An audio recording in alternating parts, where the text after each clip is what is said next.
करारविंदेन पदारविंदम मुखारविंदेन विनवेशयन्तं वटस्य पत्रस्य पुटे शयानं बालमुकुन्दं मनसा स्मरामि।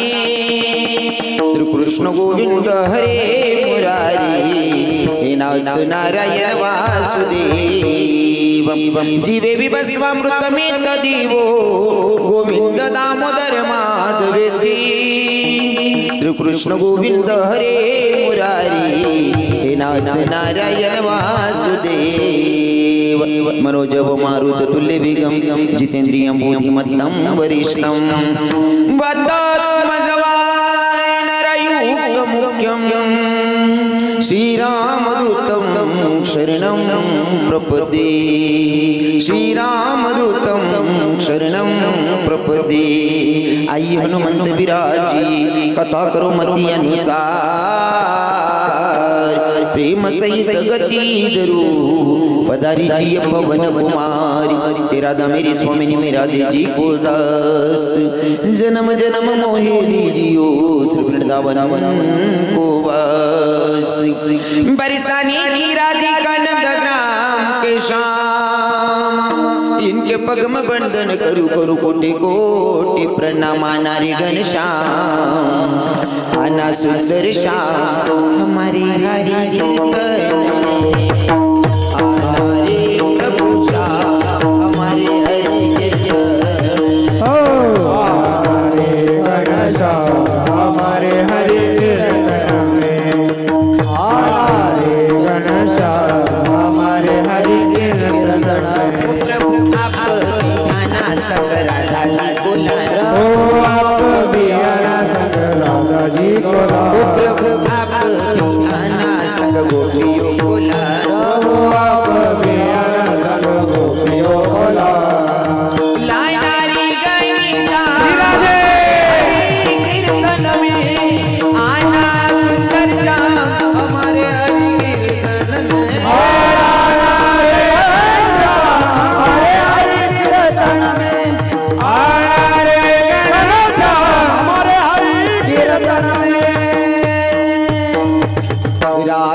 सच कहता हूँ मेरी तकदीर बदल जाए। इरादे मेरे जीवन की बस एक तमन्ना बस एक तमन्ना है तुम सामने हो मेरा दम ही निकल जाए। सच कहता हूँ मेरी तकदीर बदल जाए। राधे तकदीर बदल जाए। विठल विठल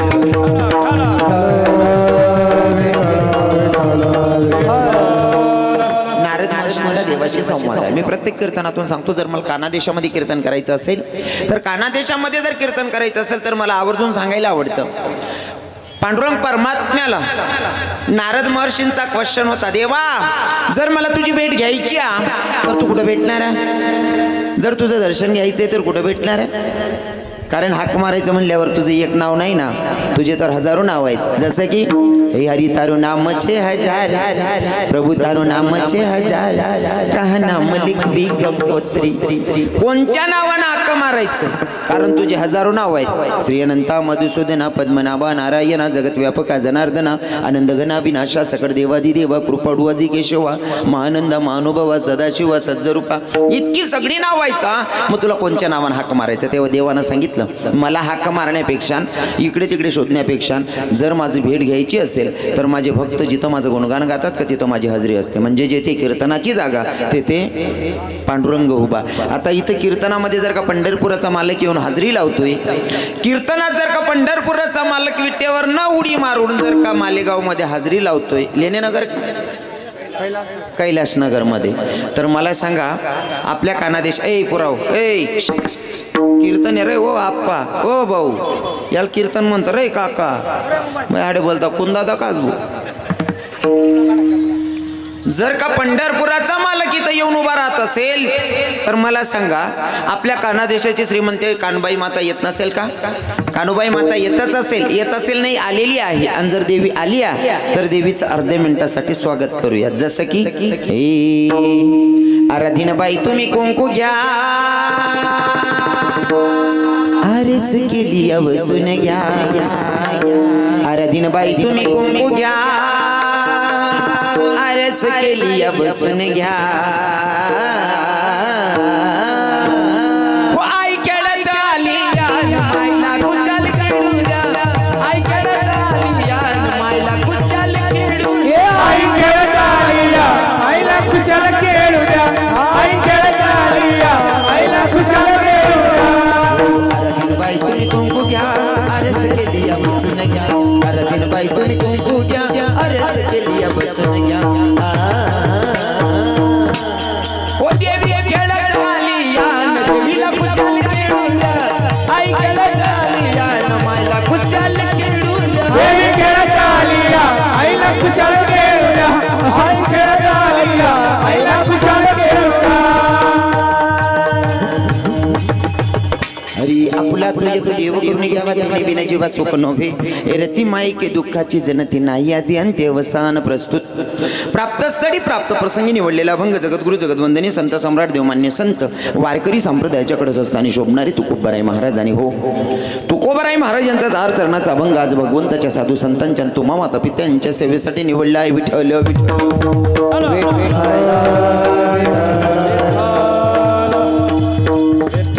कार्यक्रम किम निमित्ताने, कार्यक्रम किम निमित्ताने तुम्हा सगळ्यांना ज्ञात आहे. त्यांनी पण वक्त्याचं कर्तव्य अनुषंगानं साधू संतांच्या पदस्पर्शाने पुनीतन पावन झालेली आपली मालेगाव नगरी. आणि मालेगाव नगरीमध्ये आज कीर्तनाचा योग आहे. खरं तर निमित्त आहे, आजचं निमित्त आहे शिवरात्रीचा पर्व, म्हणजे परवाच्या दिवशी शिवरात्री आणि त्या निमित्ताने आजचा कीर्तनाचा योग आहे. विठ्ठल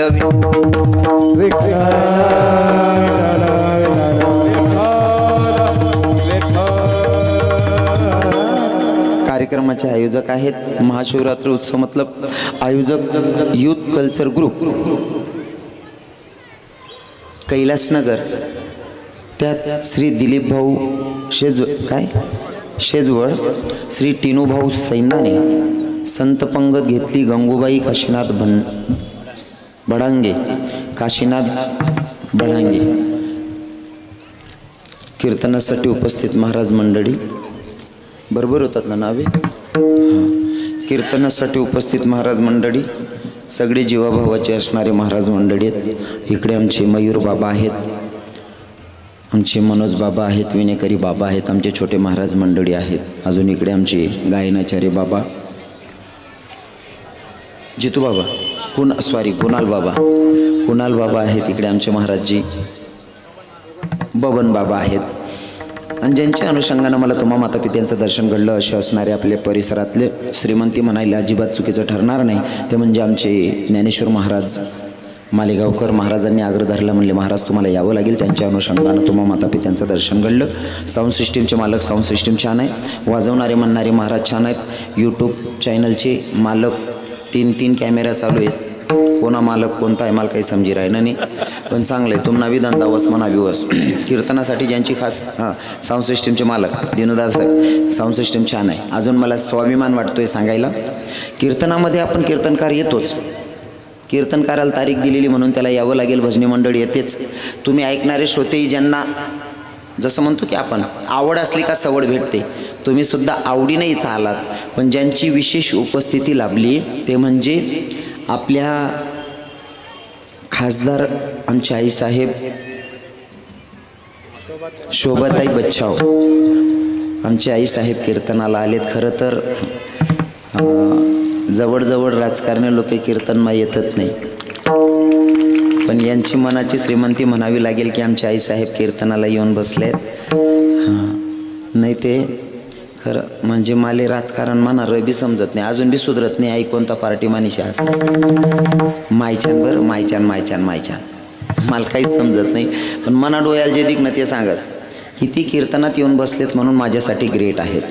ज्यांना माझ्या धर्माचा कळवळा असेल ते कीर्तनात येऊन बसतात. कारण कीर्तन काही सोपं नाही, साधं नाही आहे. कीर्तनाची मर्यादा आहे. कीर्तन करावं माझ्या तुकोबरायांनी, कीर्तन करावं माझ्या तुकोबरायांनी आणि कीर्तनात येऊन बसावं राजे छत्रपती शिवरायांनी. माझ्या धर्माची संस्कृती.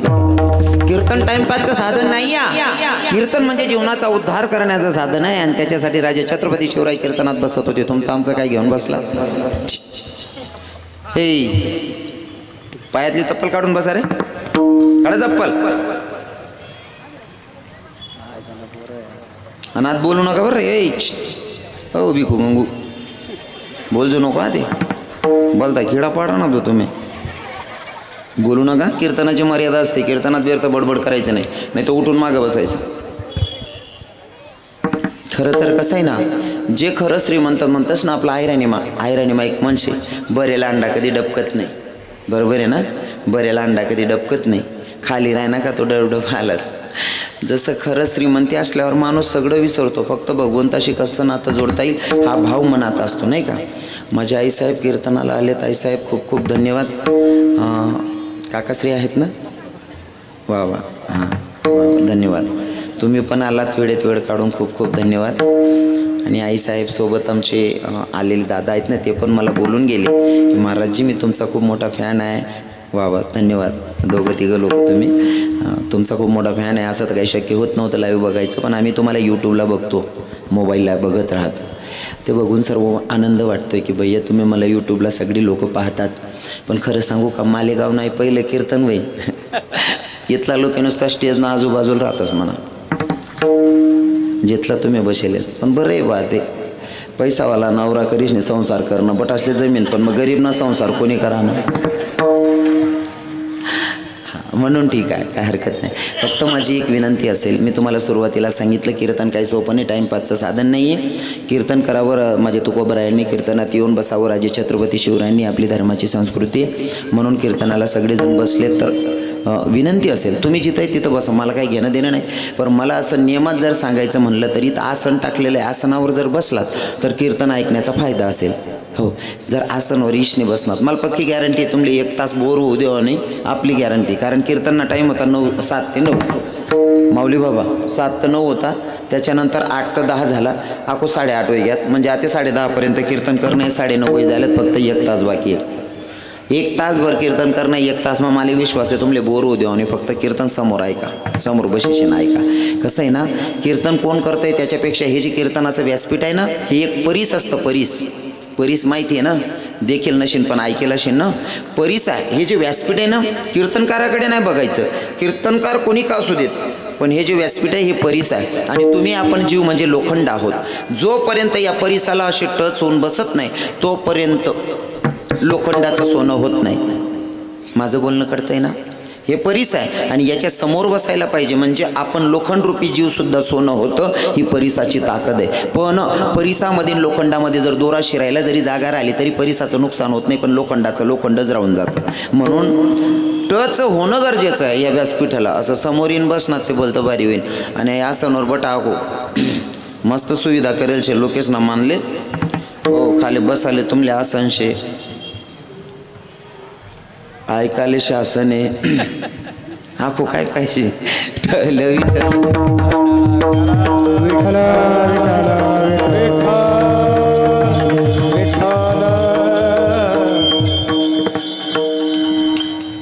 शिवरात्रीच्या पर्वावर कीर्तन करतोय. म्हणून मला सांगायला आवडेल की भैया शिवरात्री आपण साजरा करतो, ही शिवरात्रीचं महत्त्व काय आहे. आता प्रत्येक ठिकाणी असं ऐकलं जातं की महाराज कोणीतरी एक माणूस होता, तो बेलपत्रावर चढला, तिथून त्याला शिकार भेटत नव्हती, मग तो वरून एक पाला तोडत होता, टाइमपास करत होता आणि तो पाला बरोबर शिवलिंगावर पडला आणि मग शिवलिंगमधनं भगवंत प्रगट झाले महादेवाने. मग त्याच्यावर प्रसन्न झाल्याच्या नंतर त्याच्यावर कृपा झाली. इथपर्यंत तुम्ही सगळ्यांनी ऐकले. पण कदाचित मला काहीतरी नवीन सांगावं वाटतंय की भैया एके ठिकाणी असं चरित्र आलेलं आहे महापुराणामध्ये, शिव महापुराणामध्ये, की जेव्हा महादेव बसले आहेत आणि एका ठिकाणी विष्णू भगवंत आणि ब्रह्मदेवाचा वाद चाललाय. ब्रह्मदेव विष्णू भगवंताला सांगत होते मी तुमच्यापेक्षा मोठा आहे. विष्णू भगवंत म्हणतात कसं शक्य?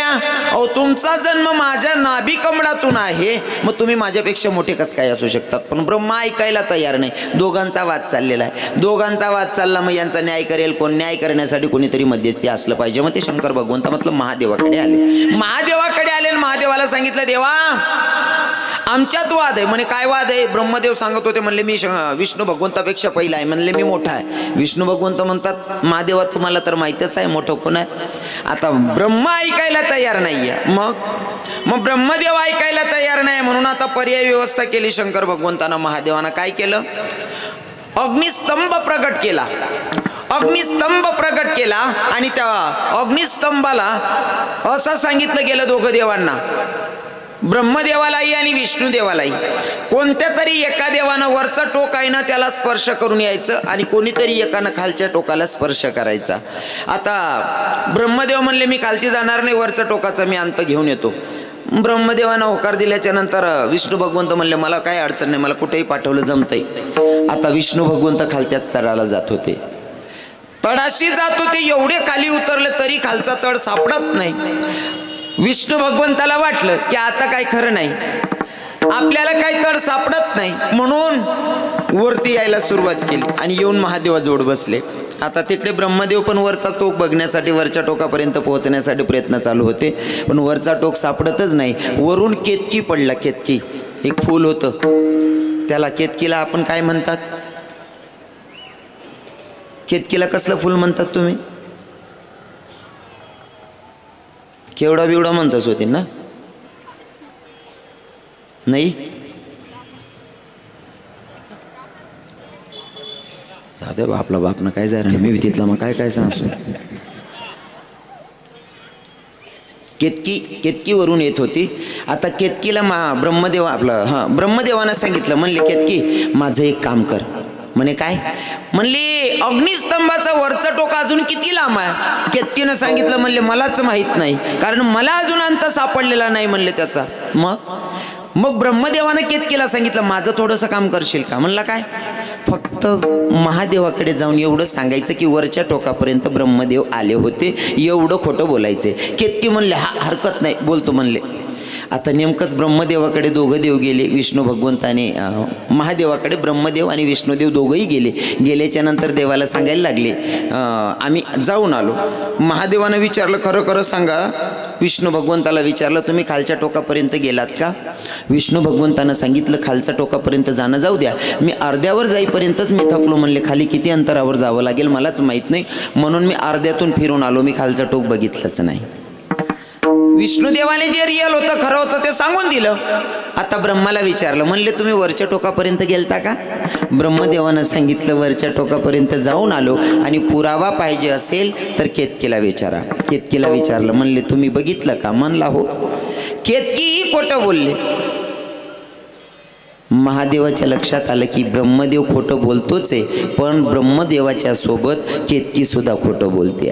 आणि बघा बरं का, काही लोक खोटं बोलायला एवढे माहीर असतात ना, सहज खोटं बोलतात. काही लोक गरमा पैसा उपाट देतात तरी नाही म्हणे पडतात. तुम्हाला माहिती नाही ना तसं कोणी? हां बरं आहे, आठबटा बाया बटा दादा चांगला बसेलेत बा. काही लोकांना असं वाटतं मी जे करतोय ना लोक माझ्याकडे बघत नाही. अरे भैया, समाजाच्या नजरेत धूर झोकणं सोपं आहे, लोकांच्या नजरेत धूर झोकणं सोपं आहे, पण भगवंताच्या नजरेत नाही हो. तो कोणत्याही कसल्याही कोपऱ्यात बघून घेतो. त्याच्यासाठी मला तुम्हाला एक उदाहरण द्यायला आवडेल. हे चिंतन मांडतो ना तर मला सांगायला आवडतं.